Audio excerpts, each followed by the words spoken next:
ولل بلوغ اور نہ ہی بالغ ہونا شرط ہے، ولا غیر ذالک کے اس کے علاوہ اور آپ شرطیں کوئی رکھیں، ٹھیک ہے جی، کوئی بھی شرط نہیں ہے، حتیٰ کہ اگر وہ ولد الزنا ہے، ٹھیک ہے، حتیٰ کہ خاتون حیض کی حالت میں ہے وہ بھی ذبح کر سکتی ہے، حتیٰ کہ ایک ایسا بندہ ہے کہ جس کا خطرہ نہیں ہوا، ٹھیک ہے جی، یا ایک ایسا بندہ ہے کہ جو نامرد ہے، ٹھیک ہے، تو یہ سارے کیا ہے، اگر وہ مسلمان ہیں تو ان کا ذبح کیا حلال ہوگا۔ فتحل ذبیحۃ المرأۃ، پس جو ہے وہ خاتون کا ذبیحہ حلال ہو جائے گا،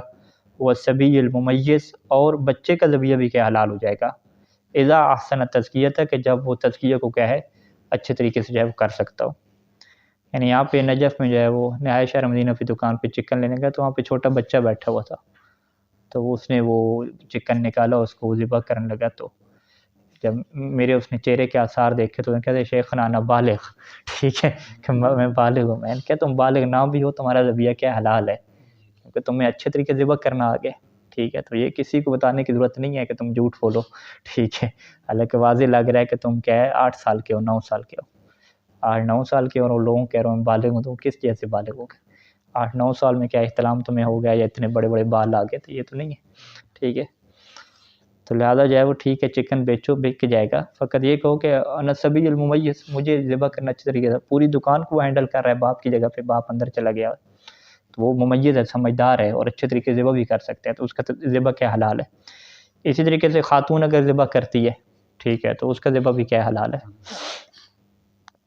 وَقَذَا الْأَعْمَى، اعمى جو ہے وہ نابینا انسان، ٹھیک، وہ کہہ سکے یہ تو نابینا ہے، اس نے ذبح کیا ہے، تو اگر اعمى جو ہے وہ صحیح طریقے سے ذبح کر رہے ہیں تو بینا ہونا کیا یہ شرط نہیں ہے۔ والاغلف، اغلف جو ہے وہ اس کے مقابلے میں ہے جس کا خطرہ نہ ہوا ہو، ٹھیک ہے، تو غلاف سے ہے، یعنی وہ خول کے اوپر چڑھا ہوا ہو، کٹا ہوا نہ ہو، اغلف۔ خسی وہی نامرد جیسے کہتے ہیں، خسی ہے، جنوب حالت میں ہے، ٹھیک ہے، حائض خاتون ہے، والفاسق، فاسق شخص ہے ایک، ٹھیک ہے، گالی گلوچ کرتا ہے، نماز کبھی نہیں پڑھی، بے نمازی ہے، فاسق ہے،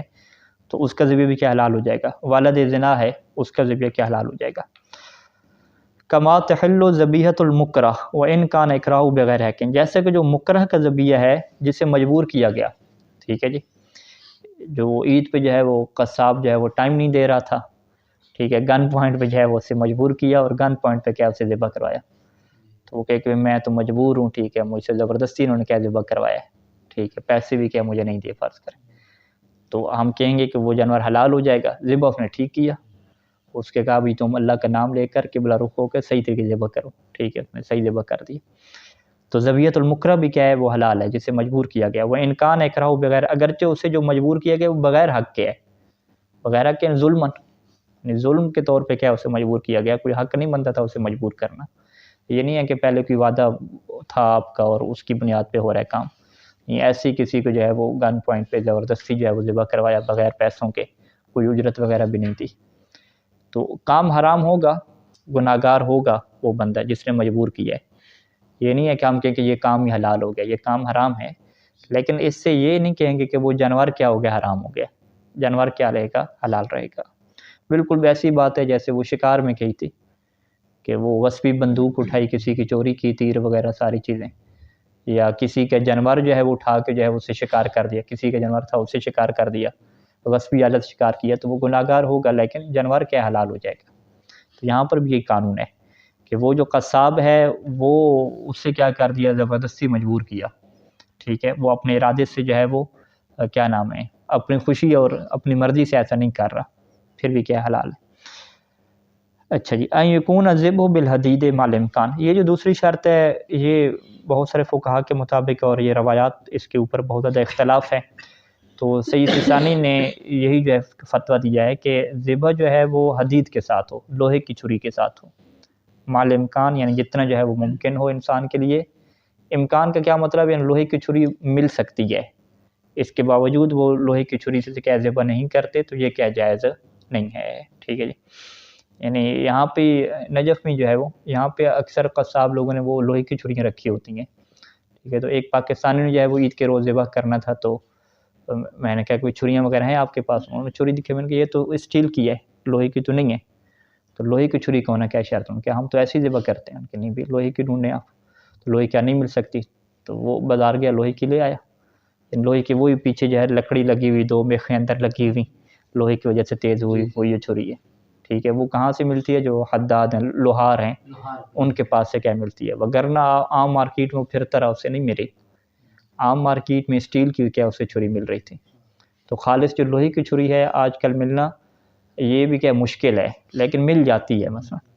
لیکن اگر فرض کریں ایسے علاقے میں ہے کہ جہاں پہ کوئی لوہے کی چھری مل ہی نہیں رہی، ٹھیک ہے، تو وہاں پہ کیا کہیں گے بھی لوہے کی چھری نہیں مل رہی، تو پھر وہاں پہ صحیح اسلامی فتویٰ کے مطابق اسٹیل کی چھری سے یا کسی اور دانت سے کیا ذبح کرنا جائز ہو جائے گا. تو پہلی شرط کیا ہے جی؟ یقین ذبح ہو بالحدید مال امکان، کہ جب تک لوہے کی چھری موجود ہے تو لوہے سے کیا ذبح کرنا کیا ہے، یہ شرط ہے. فَلَوْ ذَبَحَ بِغَيْرِهِ مَا التَّمَكُّنِ مِنْهُ، اگر ایک بندہ جو ہے وہ لوہے کے علاوہ کسی چیز سے ذبح کرتا ہے، مَا التَّمَكُّنِ مِنْهُ، جبکہ اس کے لیے ممکن بھی تھا لوہے سے ذبح کرنا، چھری مل سکتی تھی اسے، تو لم یحل، تو وہ جانور ہی حرام ہو جائے گا، وہ حلال ہی نہیں ہوگا. وَإِنْ كَانَ مِنَ الْمَعَادِنِ، اگرچہ وہ ایسی معدنیات میں سے ہو، وہ چھری جو ہے وہ یعنی ایسے معدنیات میں سے ہو کہ المنتبع، معدن منتبع اسے کہتے ہیں کہ جن معدن کو کیا ہے نقش و چھاپ وغیرہ کے لیے استعمال کیا جاتا ہے، یعنی چیزوں کو نقش کرنے کے لیے، چیزوں کے اوپر اس کا پانی چڑھانے کے لیے اس کو استعمال کیا جاتا ہے. کا سفرے، جیسے پیتل ہے، پیتل کے جو دانت ہے یہ فقط پتھر وغیرہ کے طور پہ استعمال نہیں ہوتی، بلکہ اس سے چیزیں کیا بنتی ہیں، منتبع وغیرہ، برتن بنتے ہیں، گلاس وغیرہ، چھریاں بن سکتی ہیں، ٹھیک ہے. اسی طریقے سے جو ہے وہ نحاس ہو گیا، نحاس تانبے کو کہتے ہیں، ٹھیک ہے. ذہب، سونا، فضہ، چاندی. الرصاص، الرصاص کسے کہتے ہیں؟ یعنی ایک قسم کی یہ بھی دھات ہے، ٹھیک ہے. اس دھات سے جو ہے وہ عام طور پہ جو سلیٹی کا جو رنگ ہے، ٹھیک ہے، اور جو گولیوں کے اندر استعمال ہوتی ہے، بارودی دھات، اس سے کیا یہ چیزیں بنتی ہیں. سیسہ بھی اس کا ایک معنی ہے، ٹھیک ہے جی. تو ان دھاتوں سے اگر کوئی آلہ بنایا گیا ہے ذبح کرنے والا تو وہ بھی کیا درست ہے، لیکن کب درست ہے؟ کہ جب لوہے کی چھری کیا نہ مل رہی ہو، وغیرہ. ان کے علاوہ اور بھی کچھ ہے. اچھا، یہ کب ہے؟ کہ ما تمکن منہ، جب لوہا ملنا ممکن ہو تو پھر کسی بھی دھات سے جو ہے وہ ذبح کرنا جائز نہیں ہے، چاہے وہ سونے کی چھری ہو، چاندی کی ہو، پیتل کی ہو، جو بھی ہو، ٹھیک ہے، اس سے جائز نہیں ہے. نام اذا لم یوجد الحدید، لیکن اگر حدید یعنی لوہا موجود نہیں ہے تو جاز الذبح بکل ما یقتل الاوداج، تو پھر ہر اس چیز کے لیے ذبح کرنا جائز ہے کہ جو جانور کی جو اوداج اربع ہیں، یعنی جو 4 رگیں ہیں جس کی تفصیل آگے بیان کریں گے، ان کو جو ہے وہ کاٹنے والی چیز ہو. کوئی بھی چیز اس کو اگر کاٹ لیتی ہے، کوئی بھی آلہ ہو، تو اس کی کیا ذبح کر سکتے ہیں. وَإِن لَمْ تَكُنْ هُنَاكَ ضَرُورَةٌ تَدْعُو إِلَى الْإِسْتِعْجَالِ فِي الذِّبْحِ، اگرچہ یہاں پہ کوئی ایسی ضرورت پیش نہ آ جائے کہ آپ کہیں کہ جی آج ہی ذبح کرنا ہے، ٹھیک ہے جی. کل خوف من تلف الحیوان بالتاخیر، جیسا کہ خوف ہے کہ یہ حیوان کیا مر جائے گا اگر تاخیر کریں، کوئی ایسی ضرورت بھی نہیں ہے، آپ کہیں بعد میں ذبح کر سکتے ہیں، کوئی ایشو نہیں ہے. لیکن اگر اس دن چھری نہیں ملی، لوہے کی نہیں ملی، آپ کہیں وہی دکانیں ساری بند ہیں، کہاں سے ملے گی، کہاں پہ ڈھونڈیں گے، ٹھیک ہے، نہیں مل رہی، تو یہ نہیں ہے کہ ہم کہیں کہ انتظار کرنا واجب ہے تاکہ کل جو ہے وہ دکانیں کھلیں گی 9-10 بجے، پھر جو ہے وہ جائے گا چھری لے کر آئے گا، تو نہیں، یہ انتظار کرنا ضروری نہیں ہے. ابھی اس نے ذبح کرنے کا پروگرام بنایا اور ابھی چھری اس کو نہیں مل رہی، نہ ابھی بازار سے مل رہی ہے، نہ پڑوسیوں سے مل رہی ہے، کہیں پہ بھی نہیں مل رہی، ٹھیک ہے. تو اس سے ہم کیا کہیں گے کہ جو ہے وہ لوہا کیا ابھی اس کے پاس نہیں ہے، تو لہٰذا وہ جلدی کر سکتا ہے اور ذبح کر سکتا ہے یہاں پہ. اچھا، تو یہاں پہ کسی بھی جو ہے وہ چیز سے ذبح کر سکتا ہے کہ ما یقتل الاوداج، کہ جو اس کی 4 رگوں کو کاٹ دے. ولا فرق فی ذالک، اب یہ جو چیز ہے جس سے وہ ذبح کر رہا ہے اس میں کوئی فرق نہیں ہے کہ بین القصب واللیتۃ، کہ وہ چاہے جو ہے وہ قصب ہو، قصب جو ہے وہ اس بانس کو کہتے ہیں کہ جس کا جو اردو میں ایک ترجمہ کیا ہے، سرکنڈا کیا جاتا ہے، یعنی درمیان سے کھوکھلا ہوتا ہے اور سائڈوں پہ کیا ہے سخت ہوتا ہے. تو ایک انہوں نے بانس لیا، اس کو درمیان سے کٹ لگایا، تو وہ تیز ہے چونکہ، اس سے جو ہے وہ کاٹ دیا، خصوصاً جو ہے وہ مرغی کو، ٹھیک ہے، بڑے جانور کو آپ ذہن میں نہ رکھیں، مرغی اور تیتر بٹیر کو رکھیں، ٹھیک ہے. تو وہ ایک جو قلم والا جو ایک بانس ہے، چھوٹا سرکنڈا ہے، اسی سے بھی کیا کٹ سکتی ہے، ٹھیک ہے، اسی کو تیز کیا، اسی تیز کر کے کیا ہے بٹیرا اور چکن کو کیا کاٹ لیا. تو یہ کہاں پہ فرض کریں جنگل وغیرہ میں گئے ہوئے تھے، وہاں پہ چھری ان کے پاس نہیں تھی، لوہے کی کوئی بھی چیز نہیں تھی، تو وہ اس سے انہوں نے چیز بنا لی، تو یہ ہو سکتا ہے حلال ہو جائے گا. لیتا جو ہے وہ لیتا بھی اسی کو کہتے ہیں کہ چھلکا جو ہے درخت کی جو چھال ہوتی ہے اس کا جو چھلکا ہے کسی بھی سخت چیز کا، تو وہ ایک چھلکا کیا بڑا سخت تھا، ٹھیک ہے، چھلکے کو انہوں نے لیا، اس کو جو ہے وہ اس طریقے سے بنا لیا، کوئی ڈور ٹائپ بھی چیز ہو سکتی ہے۔ والحجارت الحادہ، اسی طریقے سے وہ پتھر کے جو حادہ تیز ہو، یعنی نوکیلا جو پتھر ہے تیز ہے جو کاٹ سکتا ہے چیز کو۔ والزجاجہ، زجاجہ یعنی شیشہ ہو گیا، ٹھیک ہے، وغیرہ، اس کے علاوہ کوئی بھی چیز ہو کہ جس کے اندر یہ صلاحیت ہو کہ وہ چار رگوں کو کیا کاٹ دیتی ہے، تو اس سے جو ہے وہ کاٹیں گے تو وہ جانور کیا حلال ہو جائے گا۔ کیوں حلال ہو جائے گا؟ کیونکہ ابھی اس کے پاس کیا لوہے کا آپشن نہیں ہے، لوہا اس کے پاس نہیں ہے۔ اچھا، نام فی جواز ذبح بالسن والظفر حتی مع عدم توفر الحدید اشکال۔ ہاں، کچھ چیزیں ایسے ہی ہیں کہ جس میں روایات میں جو ہے ذبح کرنے سے منع کیا گیا ہے، اس میں جو ہے وہ سن اور ظفر کی بات ہے، دانت اور جو ناخن ہیں، ٹھیک ہے۔ ہاتھی کے دانت کی چھریاں جو ہے وہ مشہور ہیں، ٹھیک ہے، بڑی تیز ہوتی ہیں جی۔ ظفر کیا ہے؟ کوئی جانور ہے اس کے بڑے بڑے دانت ہیں، فرض کریں اس کو کاٹ کر کے کوئی چھوٹے سے چاقو وغیرہ بنایا گیا ہے، تو اس سے آیا ذبح کرنا جائز ہے؟ جائز نہیں ہے، حتی مع عدم توفر الحدید، حتیٰ کہ جو ہے وہ آپ کے پاس لوہا بھی موجود نہیں ہے، ٹھیک ہے۔ ہم نے کیا کہا کہ لوہا موجود نہیں ہے تو کسی بھی کاٹنے والی چیز کے ذریعے سے آپ ذبح کر سکتے ہیں، لیکن اگر وہ کاٹنے والی چیز کیا ہے؟ وہ ناخن اور کس کو لیتا ہے؟ دانتوں کو لیتا ہے، یعنی ناخن اور دانت سے وہ چیز بنی ہوئی ہے، تو یہاں پہ کیا ہو جائے گا؟ اشکال ہو جائے گا، ٹھیک ہے۔ والاحتیاط لا یترک، تو احتیاط اسی میں ہے کہ اس کو کیا ہے؟ ترک نہ کیا جائے احتیاط کو، یعنی احتیاط واجب کے طور پہ وہ جانور اس سے کیا ہے؟ حلال نہیں ہوگا۔ تو لہٰذا لوہا نہ ہونے کی صورت میں انسان جو ہے وہ ایسی چیز کو لے کہ جو جانور کے دانت اور اس کے ناخن سے کیا ہے؟ نہ بنی ہوئی ہو۔ تو بہرحال یہ تو نادر چیزیں ہیں نا، میوزیم وغیرہ میں رکھی جاتی ہیں جانور کے دانت اور ناخن سے بنی ہوئی، عام طور پہ ایسی چیزیں نہیں ہوتی۔ وَيَجُوزُ ذِبْحُ اخْتِيارًا بِالْمِنْجَلِ، منجل جو ہے وہ درانتی کو کہتے ہیں، ٹھیک ہے، کہ آیا جو ہے وہ درانتی سے جو ہے وہ ذبح کرنا جائز ہے؟ جائز نہیں ہے، یعنی اس میں ایشو کیا ہوتا ہے کہ اگر درانتی کی طرح کی چھری نہیں ہے، دانتوں والی نہیں ہے، سیدھی بنی ہوئی ہے تو وہ جلدی کاٹ دیتی ہے۔ درانتی میں کیا ہے؟ وہ تھوڑی پھنستی ہے اور اس سے کٹنگ میں کیا ہے؟ تھوڑی مشکل ہوتی ہے، کاٹ تو دیتی ہے لیکن وہ مشکل سے کیا کرتی ہے، جانور جلدی کیا نہیں کٹتا اس سے، ٹھیک ہے جی، کیونکہ لکڑی وغیرہ تو ہے نہیں کہ وہ دانتوں والی سے کاٹیں، ٹھیک ہے، وہ تو چمڑا ہے، گوشت ہے، ہاں، گھاس نہیں ہے اس طریقے سے۔ منجل سے کاٹنا، ونحوی، ایسی چیز کہ مما یقطع الاوداج ولو بصعوبۃ، کہ جو اوداج کو کاٹیں گے تو صحیح لیکن اس طریقے سے نہیں کہ بالکل کٹتا جائے گا، ٹھیک ہے، بصعوبۃ، اس میں کیا مشکل ہوگی، تو اس کے ذریعے سے بھی کیا یجوز جائز ہے کاٹنا، لیکن آفت استحبابی کی یہ بات کیا خلاف ہے۔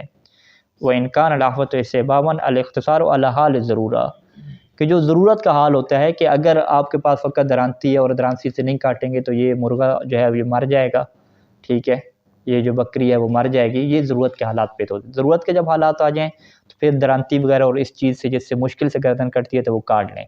ضرورت کے حالات نہیں ہیں تو وہ انسان جو ہے وہ جان بوجھ کے ایسے آلے کو اختیار کرے کہ جس میں مشکل ہوگی کاٹنے میں، تو یہ مکروہات میں کیا اس کو شمار کیا گیا ہے۔ بعد میں جو ہے جو مستحبات ذکر کیے جائیں گے جس میں روایات میں یہ کہا گیا ہے کہ تیز دار جو ہے وہ آلے سے کاٹیں، تو یہ چیز کیا ہے مکروہ اور احتیاط مستحب کی بھی کیا ہے خلاف ہے، تو فقط ضرورت کی حالت میں اس کی جو ہے وہ انسان کیا اکتفا کرے اس کے اوپر۔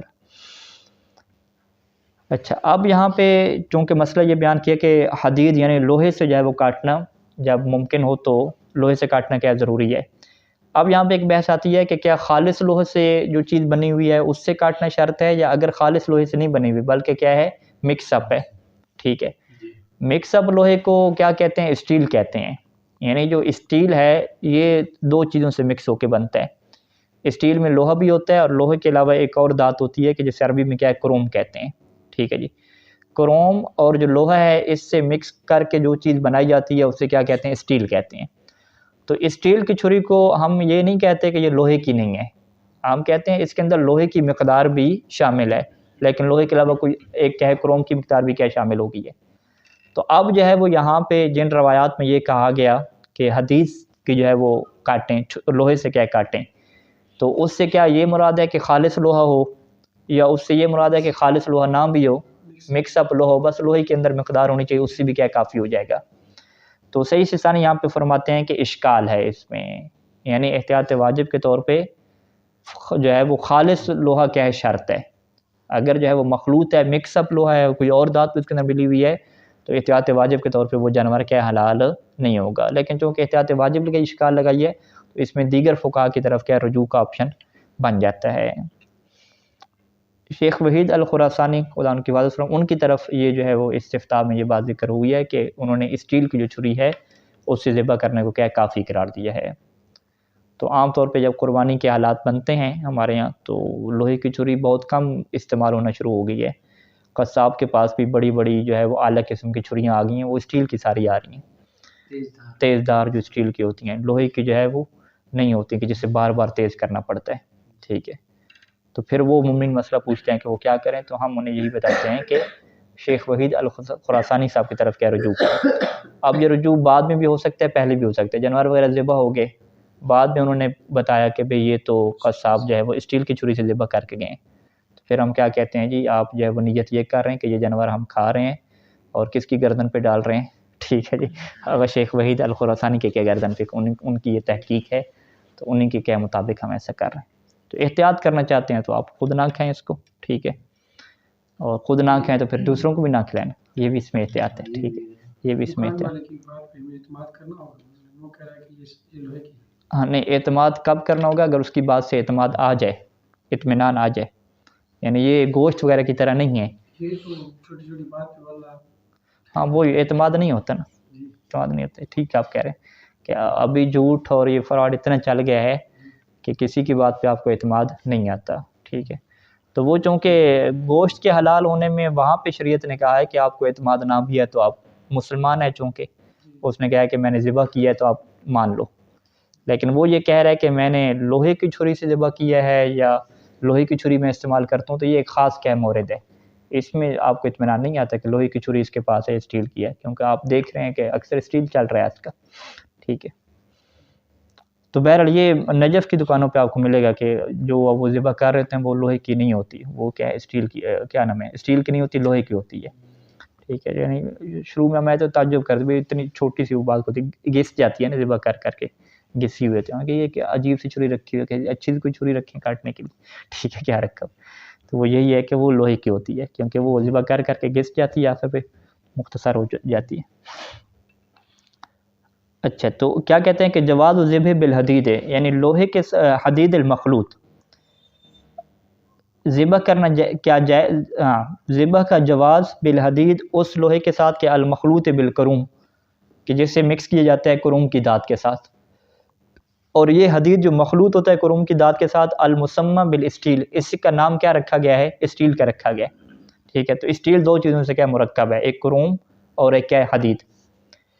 تو کیا اس حدید مخلوط سے ذبح کرنا جائز ہے؟ جائز نہیں. کہتے ہیں جواز الذبح لا یخلو عن اشکال، تو یہاں پہ ذبح کرنا جو ہے وہ اشکال سے خالی نہیں ہے.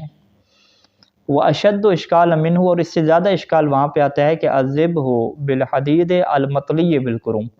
کہ اس لوہے سے آپ ذبح کر رہے ہیں کہ جس کے اوپر طے جو ہے وہ چڑھائی گئی ہے کس کی؟ کروم کی. یعنی مکس نہیں کیا گیا، اندر حدید ہے اور اوپر پوری طے کس کی چڑھی ہوئی ہے؟ کروم جو مادہ ہے اس کی جب چڑھی ہوئی ہے. تو مکس اپ میں تو تھوڑا اشکال ہو گیا، کیونکہ وہ کسی نہ کسی جگہ پہ آپ کہیں کہ لوہا آ جائے گا. ٹھیک ہے، کسی جگہ پہ لوہا، یعنی اگر وہ اس کو ساتھ دیکھیں دوربین کے ساتھ تو وہ اس کے چھری کو جو حصے بن رہا ہے مکس اپ ہے نا، تو ایک ذرہ جو ہے وہ لوہے کا، ایک ذرہ جو ہے وہ کروم کے مادے کا، یوں کر کے نظام چلے گا. تو مخلوط والا میں تو کیا ہے کہ وہ اندر اس کے لوہا ہے، اوپر تو وہ سارا کیا ہے؟ اسٹیل سی ذبح ہو رہا ہے نا. تو یہاں تو اور زیادہ کیا اشکال بنے گا، تو یہاں تو یہ لوہا اصلاً ٹچ ہی نہیں ہو رہا نا اس کی گردن کے ساتھ. ٹھیک ہے، فلا یترک مراعات مختلف احتیاط فیما، پس ثانی یہ فرماتے ہیں کہ ان دونوں میں جو ہے وہ احتیاط کے تقاضے کو ترک نہ کیا جائے، چونکہ صحیح ثانی کی اکثر احتیاط ہیں اور یہ مکلف کو کیا محتاط بنا رہے ہیں، تکلیف سے کیا نکال رہے ہیں. تو یہ ایک اچھی چیز ہے، انسان یہاں پہ کیا کرے؟ احتیاط کرے. اچھا، اب یہاں پہ کوئی گنجائش ہے یا نہیں ہے؟ نام من ذبح بہما عن نسیان، کسی نے جو ہے وہ ان دونوں چیزوں سے ذبح کر لیا، یعنی اسٹیل کے ساتھ ذبح کر دیا یا ایک لوہے کے ساتھ جس کے اوپر اسٹیل کی کیا ہے طے چڑھی ہوئی تھی، ذبح کر دیا، نسیان بھول کے ذبح کر لیا. یعنی مناج وغیرہ پڑی، مسئلہ وغیرہ اسے پتہ تھا تو بس قربانی وغیرہ چل رہی تھی تو بھول کے متوجہ نہیں ہوئے. ٹھیک ہے، وہ اسی چکر میں تھے کہ گوشت وغیرہ بننے گھر کھائیں گے، تو بس وہ اسی چکر میں جو ہے وہ توجہ ہی نہیں رہی، ذبح ہو گیا تو بعد میں خیال ہے وہ ہو یہ تو جو ہے وہ ذبح ہم نے کس سے کیا ہے؟ اسٹیل سے کیا ہے. تو یہ نسیان والی صورتحال ہے کہ مسئلے کا پتہ ہونے کے ساتھ کیا ہے بھول گئے ہیں، تو اس میں کیا ہے وہ جائز ہو جائے گا، جانور کیا حلال ہو جائے گا۔ دوسرا مسئلہ کیا ہے کہ او جہلن،